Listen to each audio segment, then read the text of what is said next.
Kadangi naujas modernizuotas pas mus muziejus, kas nematė, dar pamatysit, turim labai gausiai lankytojų, iš tikrųjų nesigiriant gausiai, ir yra ir užsieniečių daug važiuoja. Ir tikrai turėčiau atsiprašyti ir atsiprašau, kad dalį tą, ką jūs atnešėt mums parodyti, jie įsivežė, jie labai prašė, kad mes parduotumėm. Nes sakė, nei iš Norvegijos, nei iš Latvijos, ir net iš Vilniaus negrįšim antrą kartą. Tai jeigu ir nematot savo kūrinių, jie tikrai buvo ir džiaugiasi dabar kažkas Norvegijoje, kažkas Latvijoje, kažkas kitose Lietuvos kampeliuose. Tai ilgai netrukdydama, tik tai noriu labai jums padėkoti visiems, kad darote, kad atnešate, kad rodote ir kad ir mes, ne tik jūs, galime pasidžiaugti. O dabar norėčiau pakviesti tarti sveikinimo žodį mūsų rajono mero pavaduotoją Povilą Balčiūną. Muziejaus direktorė sakė nesigirsi, bet jinai iš tikrųjų nesigirdama pasakė daug teisybės. Ir kas galėjo pagalvoti, kad iš tos utopinės liktai minties ar idėjos, kur buvo kažkas senas kino teatras, kur eidavom vaikai kinų žiūrėti, atsiras muziejus ir šiandien jau 12 kartą šitos gražios parodos atidarėms. Tai puikia proga išeiti, parodyti savo sugebėjimus, na, o mum, kurie mes esam tik tai žiūrovai, tai iš ties puikia proga paganyti akis, pasidžiaugti ir pasigrožėti jūsų tais gražiais ir nuoširdžiais darbais. O dabar, kadangi autoriai yra daug, tiesiog juos visus norėčiau pristatyti trumpai. Ir tie, kurie bus, mes norėtume, kad jūs ateitumėt, pasirodytume. Ir padovanosim naują išleistą knygą, čia tokia knygutė Žiemgalos ir Šiaurės Lietuvos muziejų katalogas. Dalia Vaičelienė, lininiai audiniai, irgi neturi daug pasiekėjų, bet darbų užtenka visą muziejų papasakoti. Gintarė Būtvalienė, nertos servetėlės. Čia mūsų stilizuotas eglutės. Labai įdomaus rašto baltas šalikas. Lydijos.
mylėdami muziką, atnešite daug džiaugsmo į savo širdis ir dar daugiau džiaugsmo mūsų kraštui.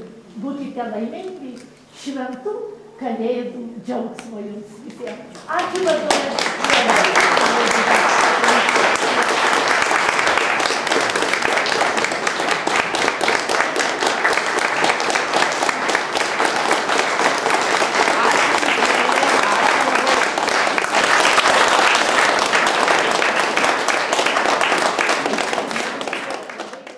Labai ačiū ir sėkmės jūsų kolektyvui, kad neiširtumėt ir kai užaugsit, kad grįžtumėt į Pajašmenį orkestrą, kad nepamirštumėt savo gimtojo pirmojo orkestro. O vadovui labai dėkojam Gediminui, kad atvežėt. Šiaip tai irgi norim pasveikinti su artėjančiom kalėdom. Prisiminimui, kad pas mus groja vyresniem po knygą, o jaunesniem. Čia saldi dubanėlį, visiems pasidalinti, bet čia kalėdų.